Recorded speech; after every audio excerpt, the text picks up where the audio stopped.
MakingAscene.org brings you Why More Followers Don't Mean More Money. Welcome, everyone, to this explainer. I am so thrilled to have you here today because, well, we are going to absolutely dismantle one of the most persistent and honestly most frustrating myths in the entire music industry. You know the one, the illusion of the follower count. We're going to break down exactly why chasing those vanity numbers is actually holding you back and what you really need to be doing to build a sustainable, long-term career. Okay, let's dive right into this. There is this deeply dangerous lie that tricks incredibly talented indie artists every single day. We literally hear it everywhere, in targeted ads, from so-called industry gurus on music conference panels. The fantasy is simple, right? Just get more followers and you'll get more opportunities, which means you'll get more money. But as MakingAscene.org perfectly points out, this whole mindset just forces you to feed the platform machine instead of feeding your own bank account. And that brings us to Section 1, the dangerous marketing lie, specifically confusing visibility with leverage. Now, consider this visceral, honestly painful disconnect. 12. That's the number of shirts sold after an artist announces brand new merch to 10,000 followers. Just 12. We see this exact scenario all the time. An artist boasts massive online visibility, a video gets 1 million views, but then, when it's time to play a local show, the room is completely empty. Or when it's time to drop a vinyl pre-order, the needle barely even moves. It's wild. So why does this happen? It comes down to a core problem in today's indie music economy. Artists have basically been trained to confuse discoverability with profitability. On one hand, we've got attention. That's your visibility, your likes, your views. But on the exact opposite side, we have monetization. That is actual leverage, ticket sales, and merchandise revenue. They are absolutely not the same thing.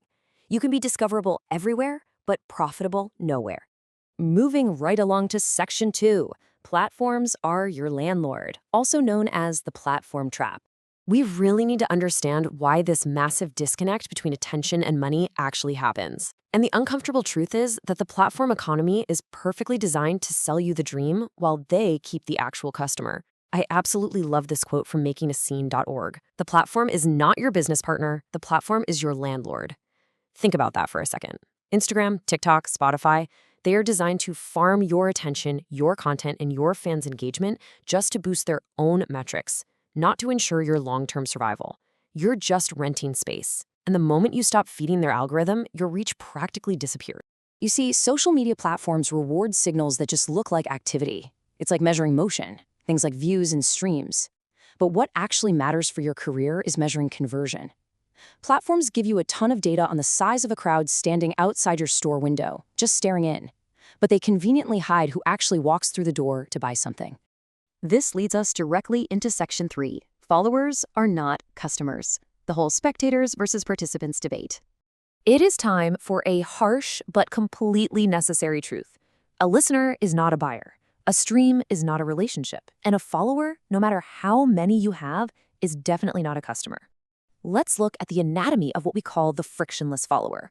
Why do 10,000 followers only buy 12 shirts? Because following takes literally zero effort. They tap a button and they just keep scrolling. There's no monetary cost, there's no commitment, and there is zero deep investment.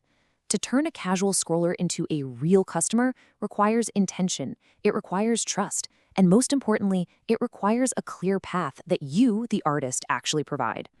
So here is the absolutely crucial difference. On one hand, you have platform spectators. Those are your vanity metrics. You probably know this feeling. You're an exhausted artist running endlessly on the content treadmill just to maintain 10,000 passive followers, wondering why you're burning out.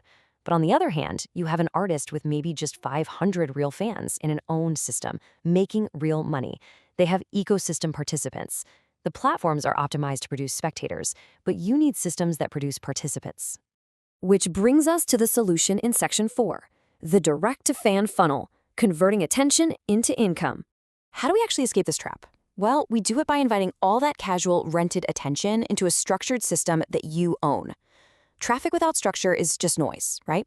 We have to convert that attention into income. And here is the exact journey your fans need to take to break free of the algorithm.